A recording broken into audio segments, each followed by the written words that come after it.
ريفري نو فير ظالم ظلم مبين আর্জেন্টিনার দালাল ওরা, রেফারি একটা জালিম। পবিত্র কোরআনের আয়াত হাসবুনাল্লাহু ওয়া নিমাল ওয়াকিল, حسب الله ونعم الوكيل, অর্থাৎ আল্লাহই আমাদের জন্য যথেষ্ট আর তিনিই সর্বোত্তম কর্মবিধায়ক। কতটা কষ্ট পেলে এমনটা বলতে পারেন মিশরের ফুটবলার মোস্তফা জিকো। তিনি আরো বলেন, আমাদের পুরো জাতির স্বপ্ন নষ্ট করেছে রেফারি। আর্জেন্টিনার দালাল ওরা, রেফারি একটা দেশের পুরো পরিশ্রমকে এক নিমিষেই নষ্ট করে দিলেন। ম্যাচের শুরু থেকেই তিনি আমাদের বিরুদ্ধে কাজ করেছেন।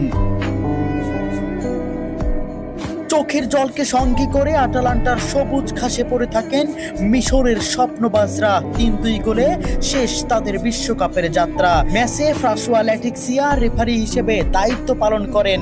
মিশরের একটি গোল বাতিলের পাশাপাশি ম্যাচের শেষ মুহূর্তে মোহাম্মদ সালার একটি ট্যাকেলও এড়িয়ে যান তিনি। দেখার প্রয়োজনও করেননি VAR।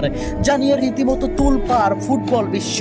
ওই কাউন্টার অ্যাটাকে গোল করে আর্জেন্টিনাকে এগিয়ে দেন অ্যানজো। শেষ পর্যন্ত মিশর হৃদয় ভাঙ্গা হারকে সঙ্গী করে মাঠ ছাড়ে।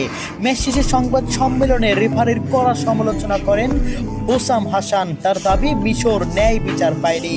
একই অভিযোগ করেছেন মিশরের হয়ে গোল করা স্ট্রাইকার জিকো। মাঠে সাক্ষাৎকার দিতে গিয়ে কান্নায় ভেঙে পড়ে রেফারির বিরুদ্ধে তীব্র ক্ষোভ প্রকাশ করেন এবং তাকে জালিম বলে আখ্যাও দেন। জিকো বলেন, রেফারি আমাদের প্রতি অন্যায় করেছেন, সে একজন জালিম। এ সময় তিনি পবিত্র কোরআনের আয়াত হাসবুনাল্লাহু ওয়া নিমাল ওয়াকিল, অর্থাৎ আল্লাহই আমাদের জন্য যথেষ্ট আর তিনিই সর্বোত্তম কর্মবিধায়ক। একজন মানুষ কতটা কষ্ট পেলে এমনটা বলতে পারেন। এছাড়াও তিনি বলেন, রেফারি একটি পুরো জাতির পরিশ্রম নষ্ট করে দিয়েছে।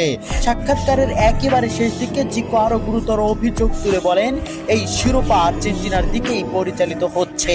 তার এই মন্তব্যের পরপরই সম্প্রচার হঠাৎই বন্ধ হয়ে যায়। প্রিয় দর্শক, আপনাদের কাছে কি মনে হয় মোস্তফা জিকোর কথাগুলো কতটুকু যুক্তিসম্পূর্ণ? কেন বন্ধ করে দেওয়া হলো সম্প্রচার? কমেন্ট বক্সে অবশ্যই আপনাদের মন্তব্য জানিয়ে যাবেন।